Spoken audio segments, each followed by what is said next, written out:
welcome home, ladies and gentlemen. The iRacing Radical E Cup heads to a place that has seen so much amazing racing over the course of its years, and this, for Formula Racing, is home out there for so many. It's also home for British motorsport tracks. It is the proverbial home after there is no more Brooklands racing circuit. This is Silverstone, and this is one of the iconic circuits in all of the world. Welcome here to battling with the track day specialists here in the iRacing Radical E Cup. I'm Jake Sperry, that's JR Gregory, alongside with me for this one. And JR, as far as today goes, we're in drop round season now, and it means that points are going to be at a premium.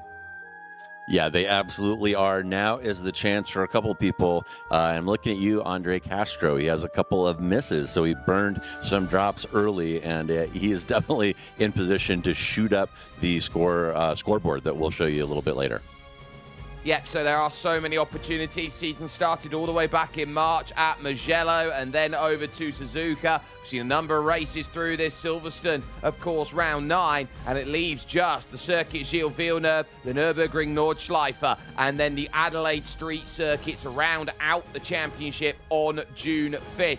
Horvard Gullikson is currently on top, 1,707 points. He's got a lead of about 120 over James Barry, with Heinz Braun and George Gonzaga third and fourth. Andre Castro, though, will have the ability, with the drops he's already taken, to leapfrog up the order, as Kjetil Larsen is sixth and Peter Evagny is then in seventh. It then leads with Sebastian Lipp, Rafa Blanco and Robert Woodward to make up your top 10 of the iRacing official standings here in the Radical E Cup. So that is setting itself up on what is a very cold and very blustery day out there today here at Silverstone. They've got 8 minutes to set a time in, 2 laps available to it, and arguably the quickest but also most treacherous conditions you can find.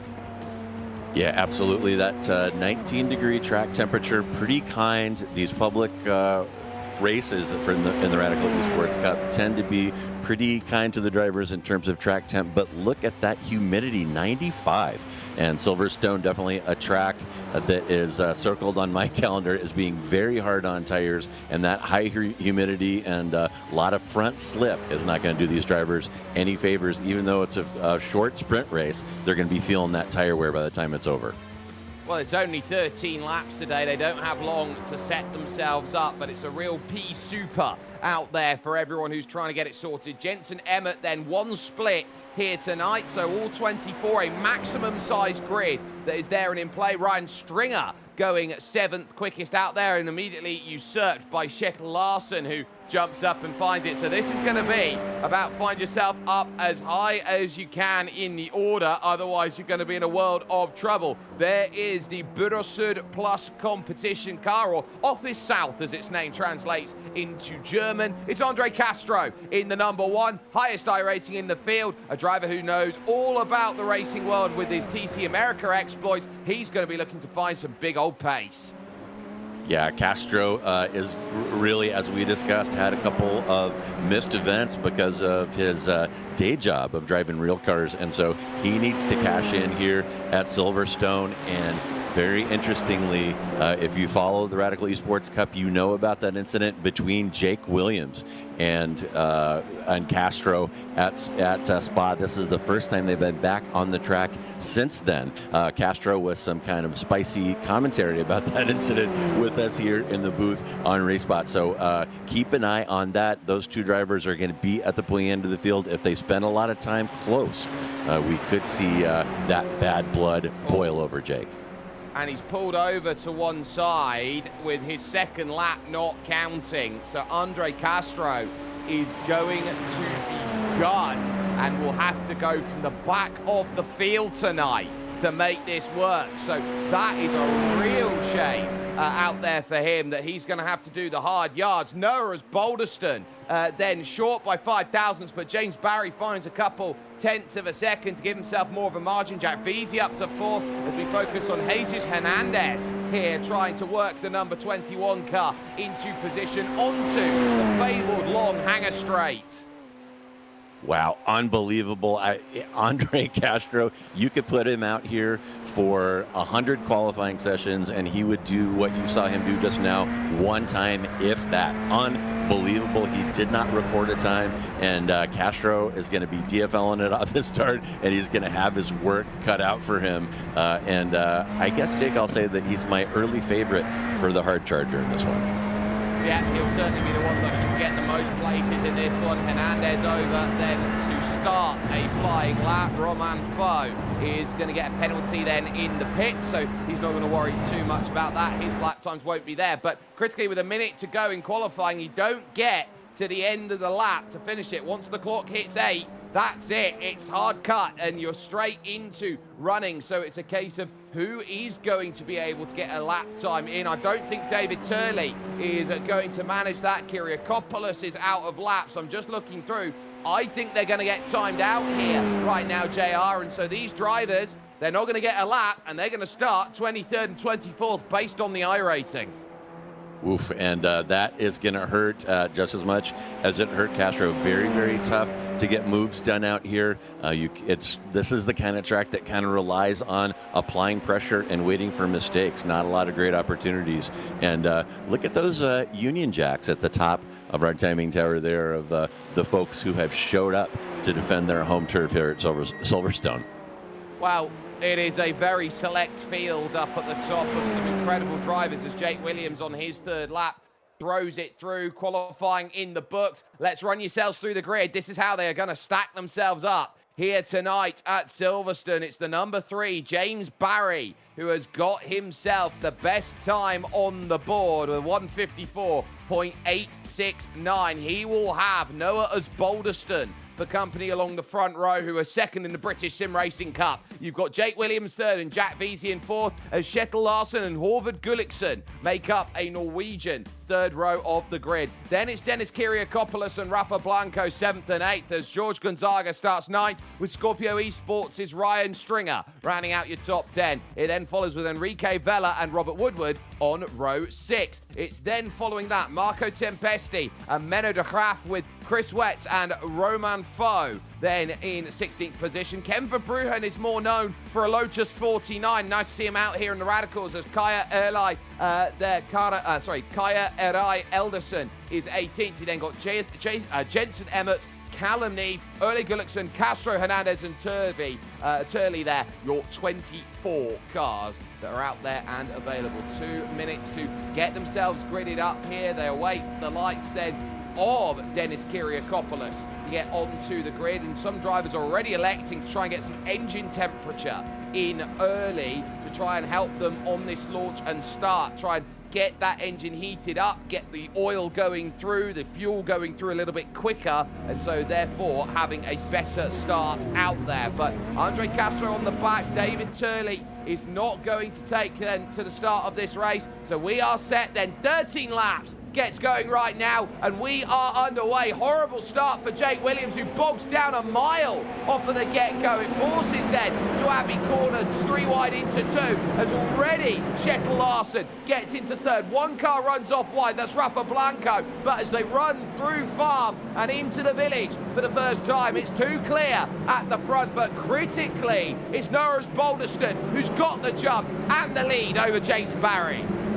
Wow, what a start by Osbaldeston. And if he has been out here on one of our Friday broadcasts, I did not notice him. That is a new name for me. But yeah, the Brit showing up to defend Silverstone, smokes Barry off of the start. Looks like Larsen and Gulliksen both getting really good starts there. Both of them up 2. So you mentioned Barry lost one, Veazey lost one, and Williams completely swamped, losing 4 positions after a decent qualifying. Puts him down to 7th. Andre Castro already over the first half a lap is up 7 spaces here, and it's making all of the difference as they work now into Cops Corner, the old turn 1, as Balderston is on the radio to James Barry saying, please don't attack me here. Look, we can play leapfrog on the straight if we want to, but they've got to go through arguably the greatest S's section in all of motorsport, and can you believe that this section only existed in 1990 onwards?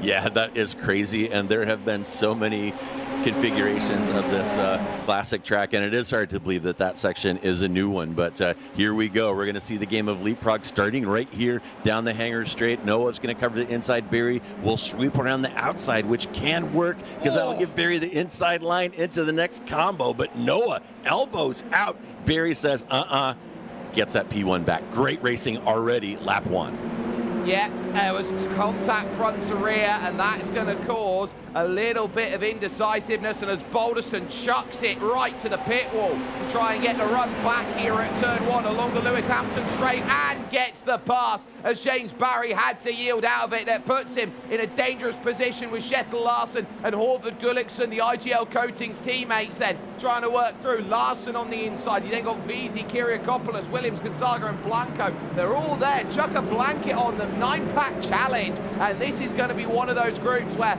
something will have to give somewhere along this line. Otherwise, it's going to get very, very dangerous very quick.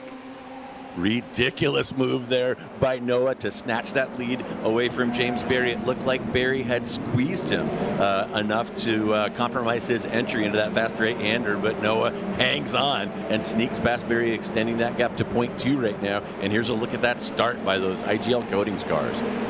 Yeah, they found their way to third and fourth from the third row up to the second. They'd swamped Jack Veazey as they went through, and as Boulderstone has just been the uber-aggressive elbows out style that we saw on Tuesday nights in the British Sim Racing Cup as he fought against Crompton Woodhatch for the title there. One car down in pit lane is Roman Foe, who has run into troubles then on the opening lap. But our focus is now through into Beckett's corner, the right, and then the left of Chapel that leads yourself on. It's Horvath Gulliksen, who is sat there right now in fourth, but Jack Veazey trying to follow the Serpentine and all the way to the right-hand side. Can't see it on screen. Veazey has gone to try and make this move. There he is, but he lifts out of it there. Not going to get the run into the very tricky Stowe corner. 9 clear at the front. Wet, Stringer and Castro right now in the second group, and Castro has to clear these two in the next lap, otherwise he's not going to catch the train. Wow, incredible racing up front here at Silverstone. This is such a fantastic car and track combination, and this track much more difficult and much more nuanced than it looks on paper. You got to know every exit, you've got to know every track limit and every change in camber. It's diabolical design out here, like a lot of these UK tracks, and the racing here at 2100 GMT Fridays, as it always is, fantastic early. And there's a big move by Jake Williams as he tries to put Veazey out. He's going to get that one done, Jake. He does so into the loop, and now on the run out of entry, this Wellington straight sets it up. This is what happened to Roman Foe by the looks of things here, the Canadian who found himself with all sorts of dramas. This is coming along to Stowe Corner, which is, to Cops Corner, which is one of the easiest places to get wrong. Oh, he has an argument with Andre Castro, and he just tried to move across to cover the line. Andre's not going to move for anybody, and he basically runs into the bouncer at the nightclub. Oof, and would you call that a faux pas by Castro, I ask you? You get a golf clap for that one. You get a golf clap. But at least at the moment, big battles on your screen right now. For the lead, Noah is Boulderstone trying to play rough shot at the front. You've got just behind that the group on top, where the fighting continues on through with the likes of Gonzaga, Kyriakopoulos, Jack Veazey. They're all looking to try and figure out where they want to be. Castro has deposited a Rick West and Ryan Stringer, and finds himself just dangling off the back at 1.4 seconds here to Rafa Blanco, and could really do with a bit of scrapping out there at the front. They've got organised though at the front, as if the looming threat has now put themselves into position. So I think they're looking around at this and going, well, we can either be here for a good time or a long time, and I think they're now starting to prioritise the long time. Yeah, time to line up and tick some laps down and create some distance behind, because Andre Castro, if you want to know what kind of skill set Castro is working with, he is up 13 positions now from his starting position on lap 4, only a 4-second gap ahead to the front of the grid. So he is getting his work done, and he has got something to prove here. And man, if he gets on the podium, Jake, it is going to be the drive of the season thus far for Castro. Incredible stuff so far.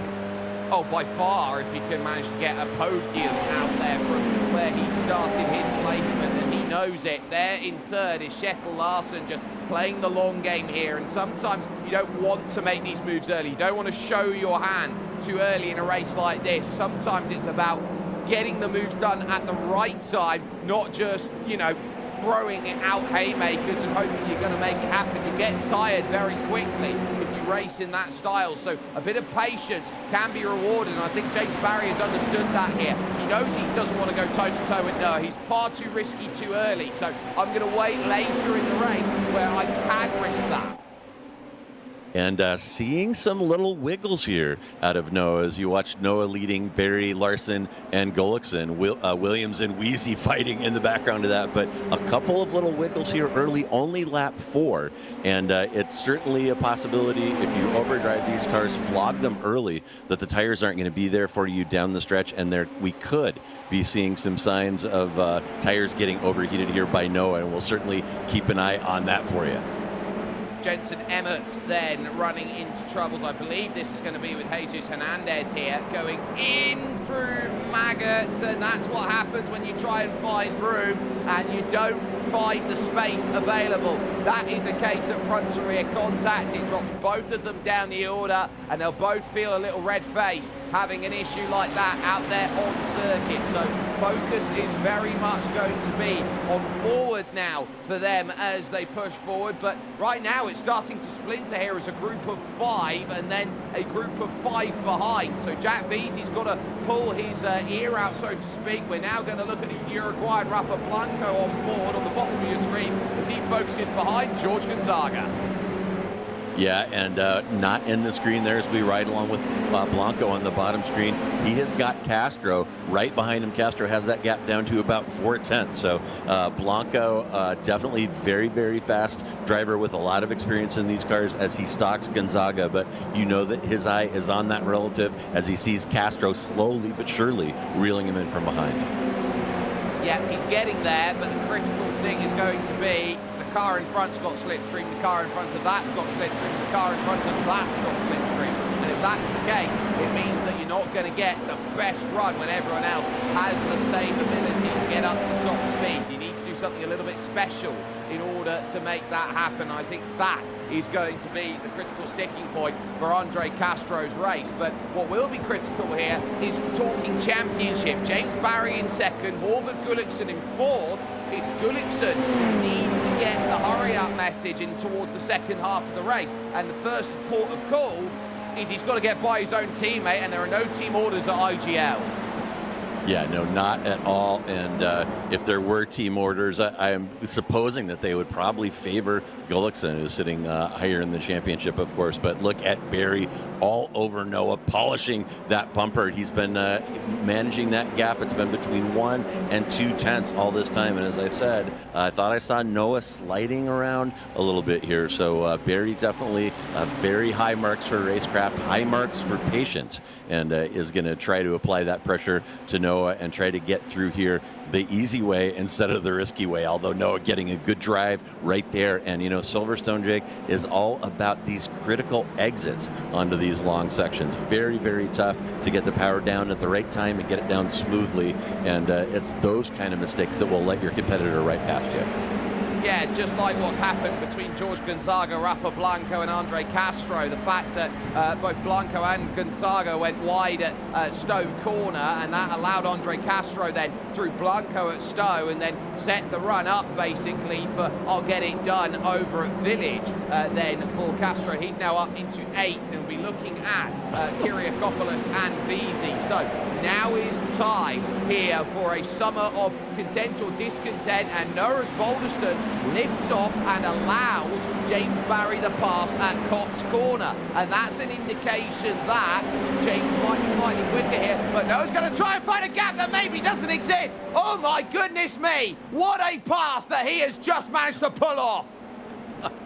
Oh my goodness, Noah, come back. We're here every Friday. Oh my goodness, and a little contact pushes Barry back into Havard Gullickson. That could have been way, way worse, but Noah is getting his work done out here. He's put together 2 of the most epic moves we've seen this season, all within a couple laps here at Silverstone. Great, great stuff. Well, he's definitely not shy about it. James Barry had the slide. Gullikson now up to third after Kjetil Larsen ran up the back of James Barry. It's Jake Williams who now jumps into fourth, and suddenly the entire group is back together again. Another look, had to let him go for it then at Cox. He immediately got the run back on a tightrope. Gets down the inside for Maggot's corner, and around the outside, yeah, he's slightly out of bounds, but he was able to hold his ground. And I think that was a stellar overtake from a driver with so much promise and potential. And there's the checkup as they went through Beckett. Yeah, and that just shows absolute mastery of Silverstone. It's very Castro's difficult. gone around. Andre Castro trying to get too greedy down the inside of Dennis Kiriakopoulos, has spun. Oh, Castro had something going there. I was watching the interval between Castro and Jake Williams was down to 1 second. I thought we were going to see those two together, but here is a replay here on your top screen. Castro elbows out here, and we'll see what happens. Oh, goes for the twofer. Oh, boy, it was kind of a dive, Jake, but I think he was there, and Castro's not going to be happy about that spin. Well, he can argue he's there. I'll also argue the same point, though, JR, that Dennis Kiriakopoulos left him more than enough room to make the pass safely. Yeah, true that. And all you owe him is one radical's width on the inside, and it looked like Kiriakopoulos was not trying to fight that one, and Castro maybe overcooked that entry, washed out a little bit, causing the contact and turning Castro. So that'll drop him back down to P15. And his chances of that podium I was talking about just took a big, big hit. Yeah, they're starting to go up in smoke if they haven't done so already here through what we would say is a London smog at this moment in time. So group starting to set themselves ready here, and it's still Osbaldeston who has got himself the control. Barry, Gullikson, Williams, Larsen, Veazey and Kiriakopoulos, your top seven. Then a little bit off the back, it's Gonzaga here and Blanco. The race on for 8th and 9th on the bottom of your screen. Up into turn one, then they go then through Abbey into Farm, now to Village at turn 3. And James Barry knows you don't win this race on lap 8, you win it on lap 13. I wonder if he's going to try and just throw everything he can at the wall on lap 13. This one is just a powder keg ready to explode like the gunpowder plot. Yeah, absolutely is. And look at those intervals on our timing tower over on the left side of your screen. 1 through 7. The biggest gap between any of those cars is only a half a second. And I'll tell you, when there's a heated situation, Jake, going on in the front of the field, any of those 7 drivers could come across in P1 when that action begins on lap 13. So hang on, folks. This one just getting started. It is, and now as Balderston over on the right-hand side, just struggling for any form of drive as he comes out of Luffield corner through Woodcut and then into Copse. He's good off the exit then of Copse, so this is going to be a good sense of what James Barry wants, and if they're playing this properly, they can try and pull away from Horvath Gullikson, who's got half a second's worth of gap to chase down. This is where you get the difference between driving aggressive and just trying to drive to build a margin. There are differences out there between the two styles which are there. I would say as Balderson drives aggressively, I think James Barry drives to build a gap.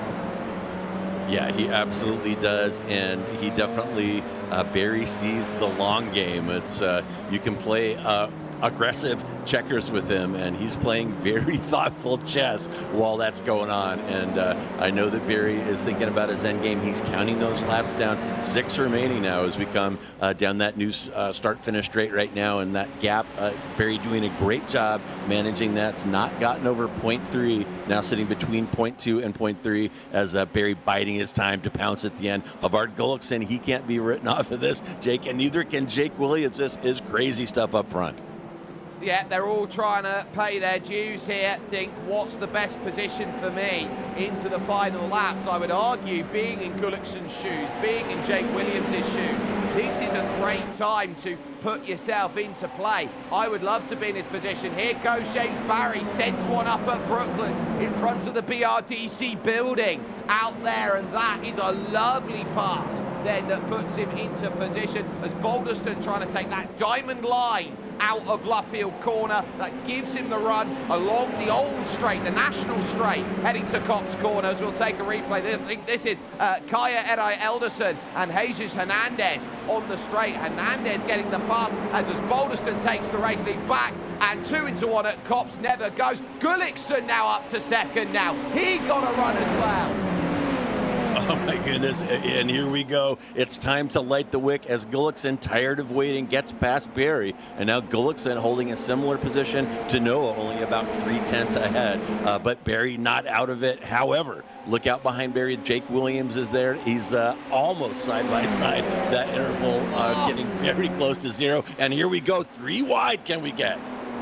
Well, Jake Williams was trying to feign, and he got the inside that he wanted. He'll be proud of the move he's done. Gullickson having to half defend, going into the Vale, and then club corners here, the final section of this track. Larson then struggling with a bit of side-by-side now with Jack Veazey, who's going to sneak his way up into the top 5, but this is the chance as Boulderstone's been waiting for to break away. 0.6 of a second, he's not got there. Inmates versus the Asylum Seekers at this moment in time, but Kyriakopoulos at this stage can't quite keep this one at bay, as he knows that he's got to try and get through, but he's got no drive to make it happen.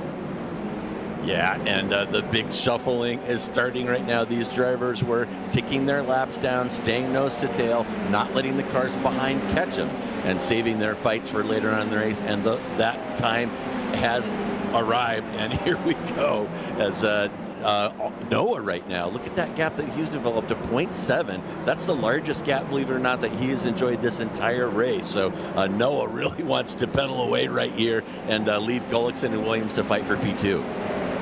Yeah, so that's going to be really important to note as we are heading our way towards the end game of this race. Who is going to stand on song and ceremony here? Rafa Blanco through on George Gonzaga as he gets the pass into Copse corner. That will move him up then into 8th place. That pass. Jane Williams here. I think they're going to have to understand with Horvath Gullickson. It's 0.8, it's almost 0.9 of a second here. This is the hurry-up message now, because this is difference between race or not. And Andre Castro has run into more troubles out there as he is slow then as he's gone through. In fact, he's had a spin with contact with Menno de Graaf off of a 3-wide moment that has chucked him in the barriers on the run between Copse and Maggots. Oh my goodness, and Castro running out of patience here in a hurry. It really looked like he had something going. We'll take another look at it right here. That's Castro coming up behind a couple cars side by side here and sees an opportunity, tries to go 3 wide, and oof. You know, that was wrong place at the wrong time. It looked like contact between those 2 cars going side by side is what got Castro caught up there. Yeah, it's Menno de Graaf on the outside who comes off the curb funny, basically caroms over into Enrique Vela, the Puerto Rican, and then that just left Andre Castro with nowhere to go in that battle. Half a second, though, the gap comes back to again as Gullickson claws his way back to Noah as Boulderstone, as he looks at Jake Williams, he looks at James Barry here right now, trying to go around the outside, threads a needle to try and get it done the long way at Brooklands. He'll have the inside at Luffield to get it back, but it's almost a full car's clearance then for Jake Williams. He leans on him with a bit of contact on the way through, a little handoff push away like he's a linebacker to go and get that back through. Nicely done by James Barry. Jake Williams isn't going to sit by idly, thought a million miles to try and find the pass, isn't going to get there, but they're risking it being 2 and 2 right now instead of a group of 4. Yeah, brilliant stuff there by Barry. It is tough to get a really good exit consistently out of Luffield when you're by yourself. And you saw Barry make it happen with the car to his outside, puts the power down, and flies down that old pit straight, taking that position away, putting himself back on the podium. And within spitting distance, I got to say, of our Gullickson, only 0.5 with 3 laps remaining. So, 2 and a bit left on the board, and now you're just starting to posture and position. 4 at the front who can really determine the way this race is going to go. As far as I'm looking at this, for a podium, you've got 4 drivers here and 3 spaces on the podium. Someone's going to end up a bridesmaid in this group. Yeah, somebody is, and somebody from that second group might get a gift here down the stretch, particularly if Noah feels like rolling the dice late. We've seen him be very, very aggressive. Of course, he's in P1 right now, but I have a feeling that he is not going to step aside for Gullikson if he gets pressure down the stretch. And there's Barry with his nose inside of Gullikson, just showing it can't quite get beside. But Barry sees those laps ticking down, knows that he needs to make something happen now if he wants to catch Noah down the stretch. Yeah, Gullikson is desperately trying to dance the line between offensive and defensive and looks to the outside to try and make this move again. Does James Barry? Gullikson holds him off then as Gonzaga continues his battles with Rafa Blanco out there. That's wide lines from the pair of them. It allows a sneak up the inside from Jake Williams. That's not going to do anything. Again, the gap goes out to 3/4 of a second here, and they're really struggling. Noah Boulderson is perfect on his lines right now of shaking off any form of draft.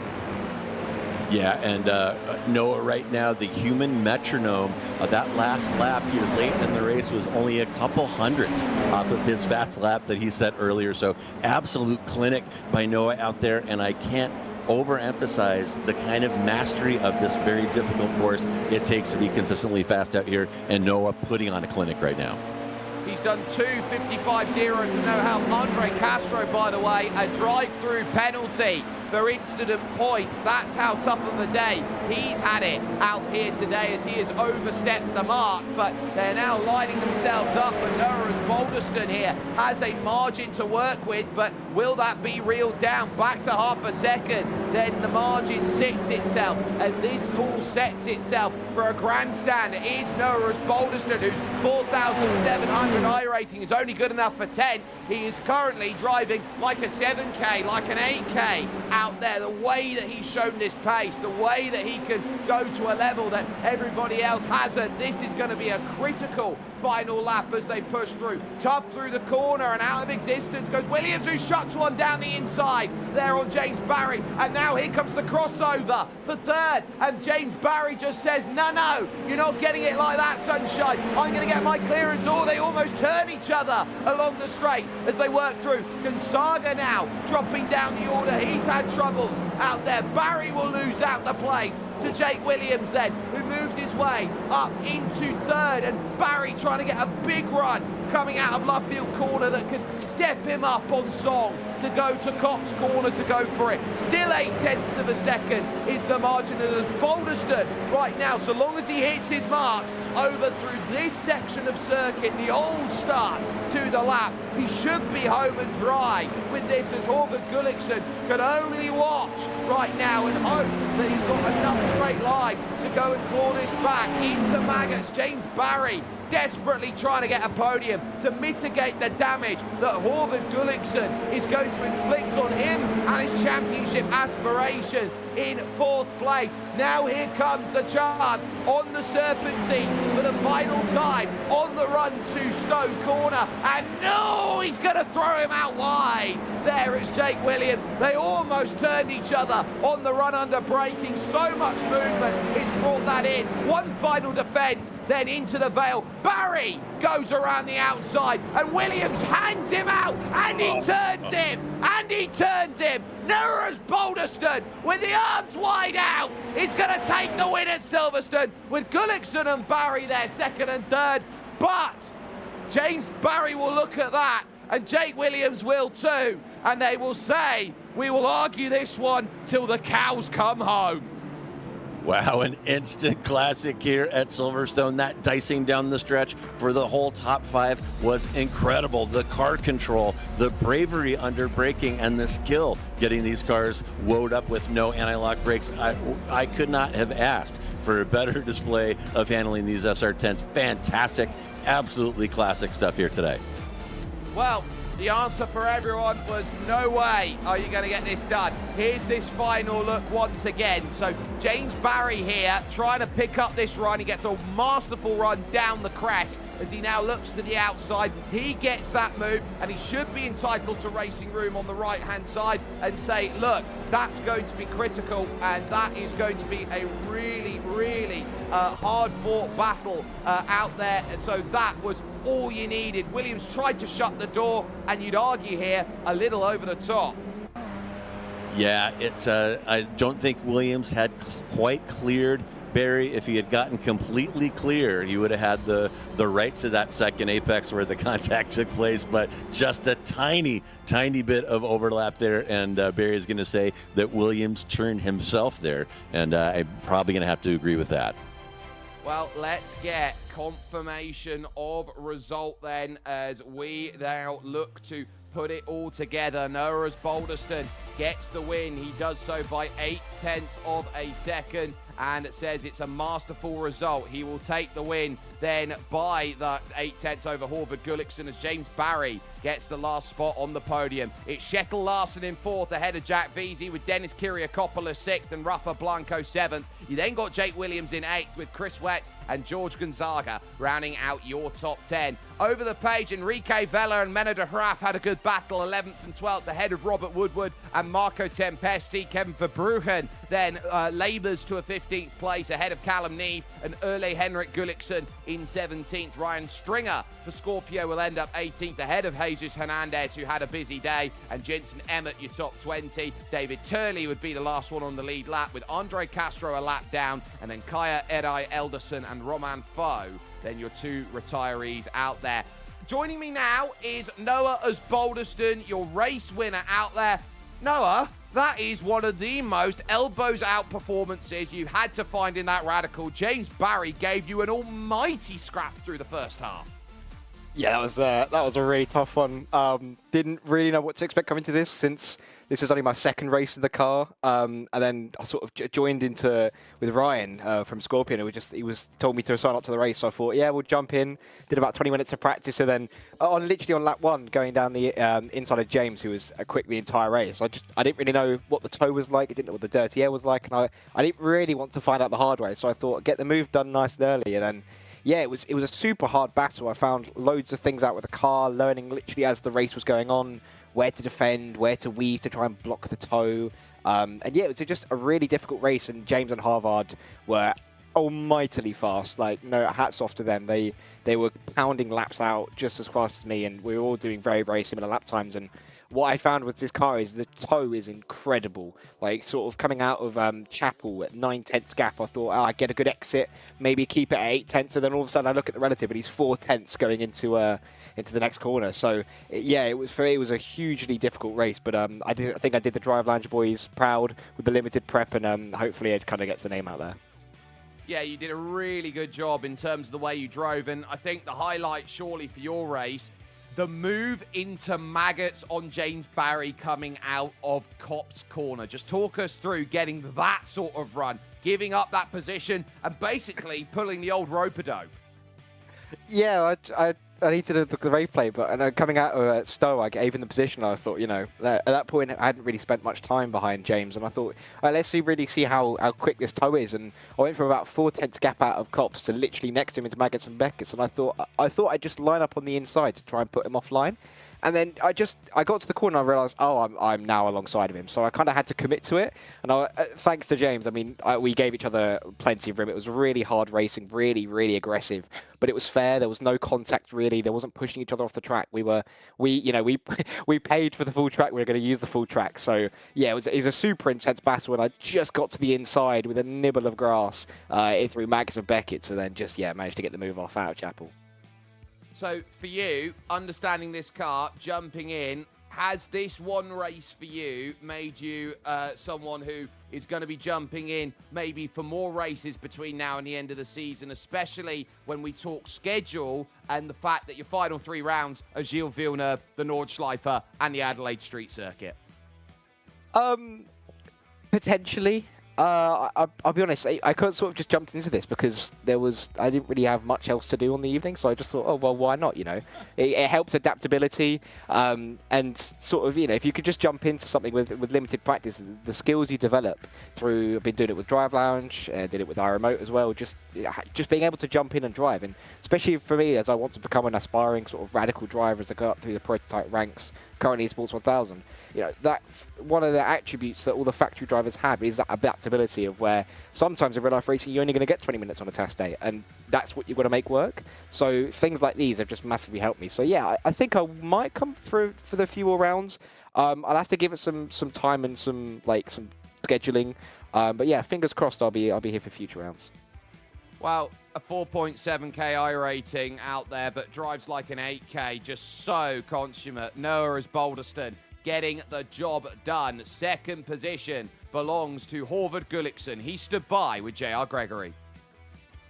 Harvard, great race out there today, and you were right there in the mix. The top 5, 6, 7 cars all separated by 3, 4, 5 tenths throughout most of that one. Crazy stuff, and the game of leapfrog kind of came your way down the stretch and landed you in P2. So, man, oh man, instant classic race out there. It was so fun to watch and so fun to call. How was it in the cockpit today? It was quite fun, actually. I missed the quali, had bad quali, so I started P6. Not happy with that, but had a good start and just stayed with the other guys. And they, of course, started to fight, and I got past one. And yeah, I just tried to take the opportunities that I got, and trying to defend. Barry was also very, very quick when I passed him, and he was pushing me, and he was trying to trick me into some corners and fake dive bomb, and yeah, so not easy, but overall really happy for the P2. Yeah, Barry is the puppet master, and he has a way of dancing around in your mirrors and getting you to do things that you wouldn't ordinarily do. So cheers to you for not falling for any of that. And as we head down the stretch here, some pretty tough tracks coming up. You're currently sitting in P1, and are you dreading these last 3? You're looking forward to it, and have you had a chance to wheel these radicals around Adelaide? I think that is going to be a tough one. I've never driven Adelaide before, I think. Maybe me and my brother tried some few laps in the beginning of the season just to try it, but that will be a quali race, because I think passing with the fairness is not easy there, so a good quali will be very important. But yeah, it's more races to go, and I'm just trying to finish, not always on the top, of course, but among the top guys and trying to get the points. Well, your consistency has definitely paid off. As we said, you're sitting in P1 right now with 3 races remaining. So congratulations again on a fantastic drive and participating in a race that was an absolute classic. And I think you'll enjoy the replay watching it. There was some wild stuff going on out there. But as we wrap up, is there anyone you'd like to thank or give a shout out to today? Yeah, thank you guys for putting on this show. As you mentioned, I will watch it now in replay and hope for a better result, but I think I will be P2. And of course, all my teammates in the IGL coatings and Sande Trafikkskole. Well, there you have it. Håvard Gulliksen there with a second place finish out there. James Barry ends up with a P3. But James, the important thing to talk about is that final corner between you and Jake Williams there. It looked like you went for the move on the outside. You weren't necessarily given all the room in the world. There was contact as you pushed through. And then ultimately, he ends up going around and you end up taking the spoils. Yeah, I didn't really care about that moment in the grand scheme of things, but if you're going to ask about it, then yeah, she tried to push me off the track, so I said, F you, I'm not having that. So that's how that ended. I'm not trying to say I deliberately, tried to spin him around, but I wasn't going to let him just push me off without fighting back in some way. So that was how that went. Maybe he has a different view on it, And then everything up to that point, the whole race was a bit of a blur. Noah just dropped in, so I had a little chat with him. I've never chatted with him before. Cool to see him, new people come to the series. It was a mental race. I didn't like the move he did into Maggots. I thought that was really dangerous. And then the kind of way he rejoined and then almost caused me to spin round when I was so close up to the back of him. So I just wasn't happy about that. But it's a kind of racing that I'm not really used to in this series. We're always very kind of gentlemanly in this series. And then you have these kind of kids who come in here doing all their dive bombs. And all of a sudden I have to really start fighting as hard as I can. And yeah, it's really difficult. But it was, I'm sure it was entertaining for you guys at least. Well, it looks like today at Silverstone, we know that this is a high drafting circuit in terms of what we've seen compared to other circuits on the various calendars that this Radical runs in. So when you come to this circuit, do you see this as dog eat dog? Yeah, I think it has something to do with how wide the track is as well. There's so many different lines you can take, and so many ways you can kind of just stick a nose up the inside to put someone off. I think that's what makes the racing really dynamic. And to be honest, it's good. I mean, at least we're not just following in line. Obviously, we were almost falling over each other at times as well, so it was mental. But at least we all kind of survived. So it's not for the faint-hearted, but at the same time, better than some races can be. Now, let's talk championship. So, drop critically for Andre Castro. This will probably be his worst round after the performance that he pulled out today. For you now against Horvath, would you see this as a good damage limitation heading to the circuit, Gilles Villeneuve? No, again, I think in the standings, I think you'll see maybe after the next couple of rounds, once we kind of fill up our week's allocation, but I think Horvath's got a massive advantage over me in the championship. And today, again, we had a single split. It was only 24 sign-ups, so the SOF was really low. So, yeah, it's just a shame that some weeks don't really count towards the championship, but I don't really care. Just come here I wanted to win today. I'm not going to hide about that, but at least we could have some fun today. Car number 3, position number 3. James Barry joining us from Inner iRacing there and having a really good show of things. Ultimately, though, with a little bit of drama to go and work with. JR Gregory's walked down the virtual paddock. He's caught up with Scorpio Esports' Ryan Stringer.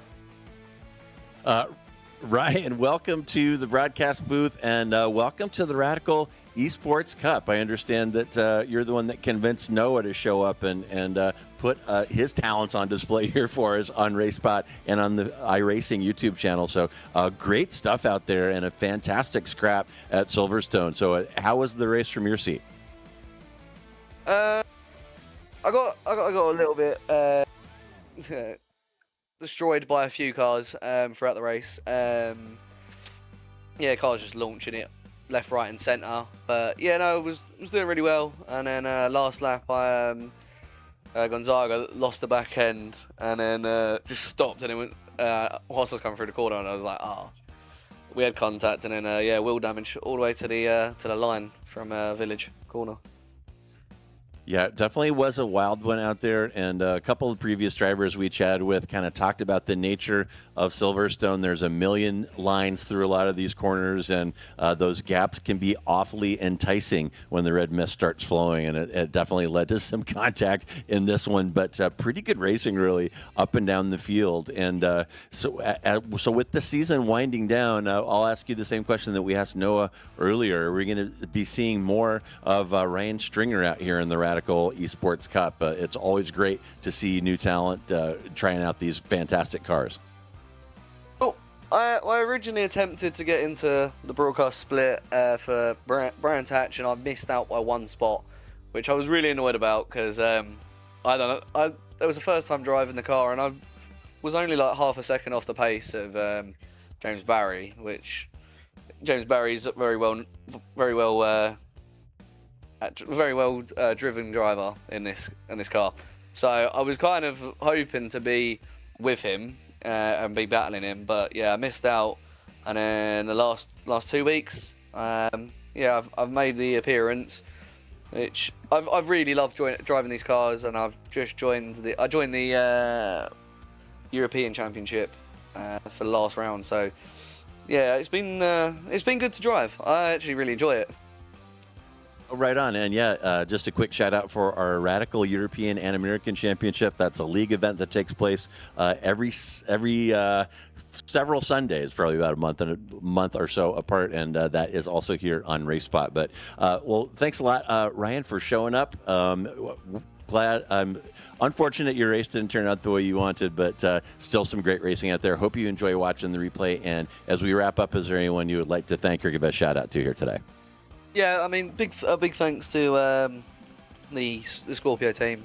I think when it was the round at Hungaroring, there was a comment of, you usually spotted me with the quad dash guys, racing with the Scorpio livery.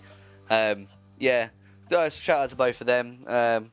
God Dash is a really good group of friends of mine, and then the Scorpio team and the family that are watching, my partner, my dad, and whoever else is watching the stream. Big shout out to them. Thanks for watching.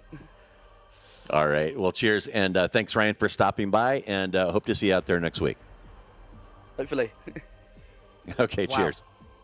Wow, what a great day's worth of running. Let's then talk about the Circuit Gilles Villeneuve. It will be once more May 22nd, 7 days' time that you'll want to catch that. A street circuit that is purpose-built out there with the Montreal Olympics in mind as we run around the rowing centre then that works itself on out there. What a track this will be to test the very, very limits and those two big drafting straights at the end of the lap. You will catch it with us, of course, on Racebot TV and on iRacing for all of this great performance. But from the team here today, from Ramiro Augustin Cisneros behind the cameras, JR Gregory alongside me, my name's Jake Sperry. Sometimes we talk about a form book. It's there for a reason. There are drivers who fight for the championship and have an opportunity. But this is a Who's Here series. If you're here, if you turn up, you got every chance of going out there and winning it. You can say driving standards aside. You can say how aggressive drivers are aside.